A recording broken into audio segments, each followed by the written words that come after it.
Okey, percubaan pertama gagal. Kita tengok kejap lagi. Pejah tak? Okey.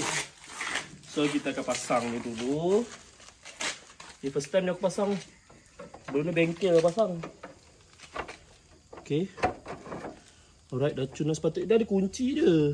Tak tahu mana kunci dia. Alright, so kita masukkan kepala dia, Kak. Bismillah. Dekat tepi. Buka dulu ni. So kena buka dulu yang ni. Kalau tidak nanti tak ngam. Nak corner pun tak boleh. So bismillahirrahmanirrahim.